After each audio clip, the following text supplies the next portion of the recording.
Fala aromáticos, tudo bem com vocês? Por aqui eu, o Wallace Zago, seu professor de Química, e hoje nós vamos falar sobre interações intermoleculares.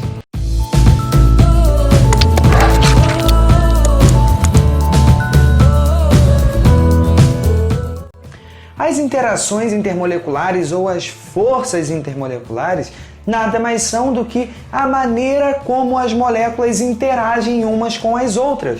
A maneira como as moléculas interagem entre si. No ar que a gente respira, no copo d'água que a gente toma, no sabonete que você toca, milhares de moléculas interagem entre si o tempo todo. E da mesma forma que nós, seres humanos, não conseguimos viver sem interagir uns com os outros, com as moléculas também não é diferente. Elas gostam de interagir umas com as outras.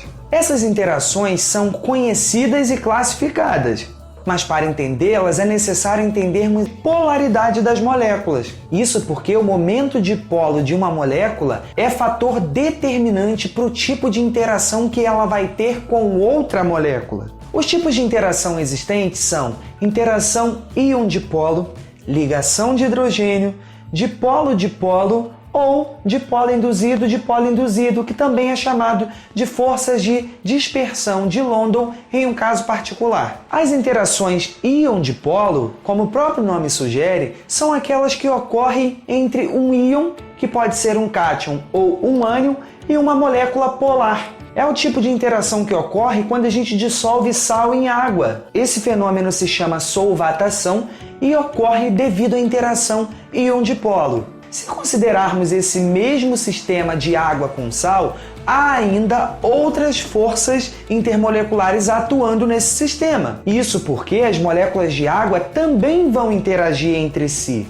Quando temos hidrogênio ligado a FON, ou seja, flúor, oxigênio e nitrogênio, essas interações são classificadas como ligações de hidrogênio, ou, em alguns materiais mais antigos, pontes de hidrogênio. Entre as outras moléculas polares, o tipo de interação que ocorrerá é a interação dipolo-dipolo, que também é chamada de dipolo permanente e dipolo permanente. Isso porque, em se tratando de moléculas polares, todas elas possuem um momento dipolo bem efetivo, ou seja, tem seus polos positivos e negativos muito bem definidos. Dessa forma, a parte positiva de uma molécula interage com a parte negativa da outra molécula, já que os opostos se atraem.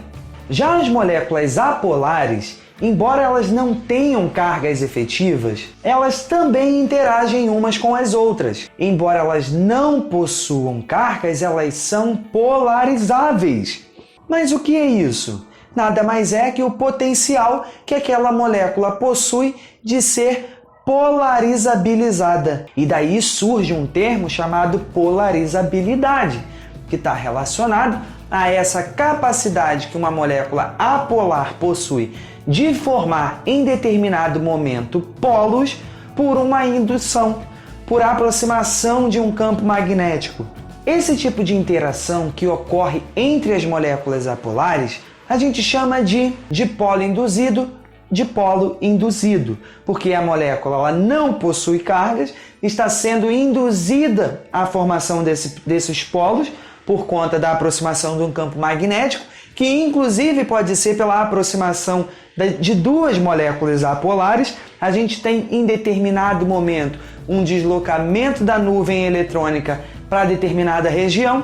Naquela região, como está ficando com a densidade eletrônica alta, ela fica negativa e a região contrária vai ficar positiva. Então, essa formação momentânea de polos faz com que as moléculas apolares consigam ter algum tipo de interação, embora esse tipo de interação seja fraco. Esse tipo de interação também pode ser chamado de força de dispersão de London, tá? E esse termo London é em homenagem ao cientista que fez a sua proposição. As forças de dispersão de London, elas estão presentes em todos os sistemas moleculares, mas só se tornam evidentes quando não há outro tipo de interação. Então, as forças de dispersão de London, elas vão estar em todos os sistemas, mas se você tiver, por exemplo, ali um hidrogênio ligado ao oxigênio, a ligação de hidrogênio ela vai se sobressair, predominando, e por isso a gente diz que aquele composto faz ligação de hidrogênio, embora você deva saber que as dispersões de London elas estão presentes em todos os sistemas moleculares, já que todos eles estão suscetíveis a essa variação, a essa geração de polos momentâneos induzidos pela aproximação de um campo magnético. Você já parou para se perguntar por que algumas substâncias são sólidas, outras são líquidas e outras são gasosas? Se não, a resposta para essas perguntas também tem a ver com as interações intermoleculares. Quando nós estudamos as características dos estados físicos da matéria, nós vimos que no estado sólido, as partículas que compõem as substâncias, elas estão muito mais unidas e organizadas do que se comparado às espécies, às substâncias que estão no estado gasoso, que tem ali uma distância muito maior entre as moléculas. Não podemos esquecer que quando a gente fala em interações intermoleculares, nós estamos estudando a maneira como as moléculas interagem entre si. E se elas precisam interagir entre si, o ideal é que elas precisam estar próximas, né? Ou, se a gente for medir a força dessas interações, as interações mais fortes serão aquelas em que a distância entre as moléculas é menor, né? Então, se a distância é curta, provavelmente a força de interação vai ser maior do que se as moléculas estiverem com uma distância muito grande umas das outras. É o caso do metano e do octano que aparece no gráfico aqui pra gente. Se formos comparar essas espécies, o que elas possuem de semelhança? Exatamente, ambas são formadas por átomos de carbono e hidrogênio. E o que possuem de diferença? O octano ele possui mais átomos de carbono e hidrogênio do que o metano. Essa diferença é suficiente para provocar uma grande diferença de características físicas entre eles. Uma das diferenças é que o metano é um gás e o octano um líquido. Agora vamos observar a propanona e o álcool isopropílico. A única diferença entre essas duas estruturas é o grupo funcional, mas essa diferença ela provoca mudanças no arranjo tridimensional dessas estruturas, fazendo com que elas possuam características físicas completamente diferentes. Em ambos os casos, as substâncias são líquidas, estão no estado líquido, mas a propanona é muito mais volátil. Ou seja, possui a temperatura de ebulição mais baixa do que a do álcool isopropílico. Isso porque a propanona interage de forma de polo com as outras moléculas de propanona, já que são moléculas polares. Já o álcool isopropílico vai interagir através de ligações de hidrogênio, lembra? Hidrogênio ligado a FON. Por isso, por ter uma interação mais forte das suas moléculas umas com as outras, o ponto de ebulição do álcool isopropílico acaba se tornando maior, por isso ele é menos volátil que a propanona. Lembrando que a volatilidade é a capacidade que uma espécie possui, que uma substância possui, de passar do estado líquido para o estado gasoso. Você já deve ter ouvido falar lá da biologia que o DNA, que o RNA, eles possuem estruturas tridimensionais.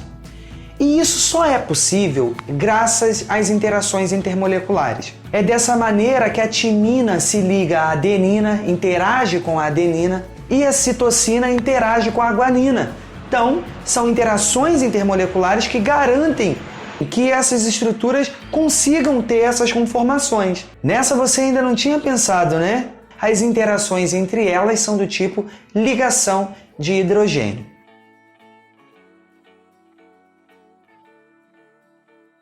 Bom, pessoal, essa foi a nossa aula sobre interações intermoleculares. Espero que tenham gostado. Se ficou qualquer dúvida, deixa pra gente aqui nos comentários que nós vamos te responder. Se foi útil para você, compartilhe esse vídeo aí com todo mundo, com todos os seus amigos, porque isso contribui demais para o crescimento do nosso canal. Falou, pessoal, um beijo e até a próxima.